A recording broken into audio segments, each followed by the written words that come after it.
पश्चिम बंगाल के चुनाव नतीजों को आए 15 दिन बीत चुके हैं, लेकिन टीएमसी ने अभी तक हार नहीं मानी है। राज्य की पूर्व मुख्यमंत्री और टीएमसी मुखिया ममता बनर्जी के आवास पर लगातार बैठकों का दौर जारी है, जहां वह पार्टी के आगे की रणनीति पर सोच विचार और मंथन कर रही हैं। कालीघाट स्थित ममता बनर्जी के आवास पर सुबह से ही प्रमुख नेताओं के वाहनों का आवागमन शुरू हो गया था।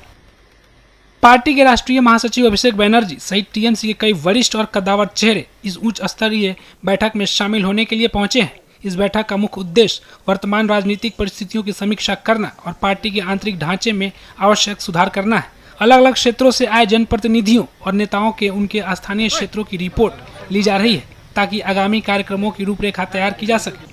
ममता बनर्जी की अध्यक्षता में हो रही इस बंद कमरे की बैठक में पार्टी के भीतर नई जिम्मेदारियां सौंपने और सांगठनिक फेरबदल पर विस्तार से चर्चा की जा रही है। पार्टी नेतृत्व का मुख्य ध्यान जमीनी स्तर पर संगठन की कमियों को दूर करने पर केंद्रित है। बैठक के दौरान राज्य भर में पार्टी के दफ्तरों को पूरी तरह सक्रिय करने, कार्यकर्ताओं का समन्वय बेहतर करने और जनता के बीच संपर्क कार्यक्रमों को और तेज करने के स्पष्ट निर्देश दिए जा रहे हैं। नेतृत्व ने कार्यकर्ताओं को एकजुट होकर सांगठनिक कार्यों में जुटने के लिए कहा है। अगर आपका काउंटिंग एजेंट को पुलिस उठा ले, आपकी जो पोलिंग एजेंट है उसको पुलिस उठा ले, तो उसको क्या कर सकते हैं पता नहीं। क्योंकि हम लोग देखा कि हम लोगों जो काउंटिंग एजेंट था उसको कैसे मारा गया था। हमारी 4 तारीख को गला दबोचा था, गला दबोच के मारा था, और वो बीजेपी का कैंडिडेट, तो वो हम लोग देख चुके हैं। लेकिन वो कलकत्ता शहर है, अब कोई करेगा क्यों किया वो बोलेंगे दल को। 21 मई जो होगा, वो जो इश्यूज है, ये हकर भाइयों के ऊपर जो टॉर्चर चल रहा है, सीपीएम जमाने में जो होता था वो फिर हुआ, इतना सारा गरीबों का प्रॉब्लम हो गया। और दूसरा ये पोस्ट पोल वायलेंस चल रहा है, घर से निकल रहा है, केस दे रहा है, फॉल्स केस दे रहा है। तो इसके खिलाफ 21 में तृणमूल कांग्रेस 3 जगह पे प्रोटेस्ट प्रोग्राम करेंगे, एक बालीगंज, एक सियालदा और एक हावड़ा। दादा, ये बहुत कठिन वक्त जा रहा है टीएमसी के लिए इलेक्शन के बाद से, लेकिन अभी देखा गया कि 21 तारीख के बाईपोल के पहले ही वहाँ के कैंडिडेट, टीएमसी कैंडिडेट, ये उसका पर्सनल डिसीजन है। पार्टी से कोई डिस्कशन नहीं किया। और वहाँ का जो हालत है, हमारा पास जो रिपोर्ट आया वो क्या है, बहुत सारा हमारा पोलिंग एजेंट्स जो वोट कराएगा उसको तो फॉल्स केस में अरेस्ट, थ्रेट सब चल रहा है। तो इसीलिए शायद वो कैंडिडेट कुछ अनाउंस किया, लेकिन पार्टी से कोई डिस्कशन उसका नहीं हुआ।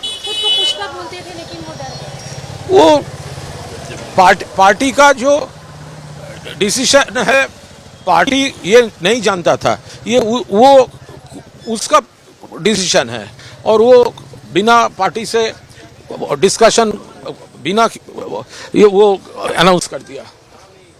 अभी निर्देश दिया है कि दल को एक साथ रहना है, काम करना है। हम लोग को सब मिलके इस कठिन वक्त में दल को एकत्रित होकर लड़ाई करना है। जो हम लोग का कर्मीगण, ये लोग जो अपने अपने घरों में नहीं लौट पा रहे हैं, उनके लिए हम लोगों ने सवाल उठाया था कि इनका क्या होगा। तो उनके लिए बोला गया कि कोर्ट के माध्यम से व्यवस्था ली जाएगी। कोर्ट में ऑलरेडी एक बार दल गया था। अब देखिए, इनको तो घर में घुसाना है। ये लोग तो हमारे लिए काम किए थे, इनका जिम्मेदारी तो हम लोग सबको लेना पड़ेगा, और इनका जिम्मेदारी से हम लोग मुकर नहीं सकते हैं। तो अभी प्रायोरिटी यही है कि जो कर्मीगण है वो लोग घर में जितना जल्दी घुस पाए, अपने अपने स्थान में लौट पाए, ये हम लोग का भी प्रायोरिटी है। दल को ये जिम्मेदारी पूरे तरीके से लेना पड़ेगा। ये कठिन वक्त है टीएमसी के लिए। इसी टाइम देखा गया कि जो 21 का बाईपोल होने वाला था, जहांगीर खान आपकी पार्टी के कैंडिडेट ने हाथ खड़े कर दिए, बोले वो नहीं चुनाव लड़ेंगे क्योंकि मुख्यमंत्री एक स्पेशल पैकेज दे रहे हैं। पुष्पा झुक गया। पुष्पा तो झुकता नहीं, यही जानते थे, पुष्पा झुक गया। अभी इस वक्त अगर कोई ये बोलता है कि मैं चुनाव नहीं लड़ूंगा, चुनाव के नतीजे कुछ भी हो, लेकिन लास्ट मिनट में, आज प्रचार का आखिरी दिन था, उस दिन अगर आप बोलते हैं कि मैं चुनाव नहीं लड़ूंगा, इसका प्रभाव पूरे पार्टी में आके गिरता है। ये सोचना चाहिए। अभिषेक बनर्जी की प्रॉपर्टी के ऊपर केएमसी का नजर गया है, उन्होंने नोटिस दे दिया है, शो कॉज अगर वो नहीं बताते हैं तो तोड़ भी दिया जाएगा। अनऑथोराइज्ड जो भी हिस्सा है, बिल्डिंग सैंक्शन प्लान को लेकर सवाल उठे। देखिए, ये तो मैंने भी सुना है कि केएमसी ने नोटिस दिया है। नोटिस कानूनी है, तो वो भी मैं उम्मीद रखता हूँ कि वो भी कानूनी तरीके से इसका जवाब देंगे। फिर जो जैसा होगा वो सामने आएगा, तब देखेंगे। आप एमआईसी खुद है केएमसी के। हाँ, बिल्कुल। लगता है कि अभिषेक बैनर्जी की प्रॉपर्टी कहीं ना कहीं इलीगल है। ये तो बिना जांच पड़ताल किए कोई कैसे बोल सकता है? बिना जांच पड़ताल का तो कोई कुछ देख के बोल नहीं सकता है, ये बोलना संभव है भी नहीं। मैं एमआईसी हूँ, लेकिन मैं एमआईसी एजुकेशन और आईटी का हूँ, बिल्डिंग डिपार्टमेंट का नहीं हूँ। तो अगर एजुकेशन लेके पूछते तो मैं पूरा बता देता, आईटी लेके पूछते तो मैं और अच्छा से बता देता, बट इस विषय में मैं नहीं कह सकता क्योंकि मेरा जानकारी ही नहीं है।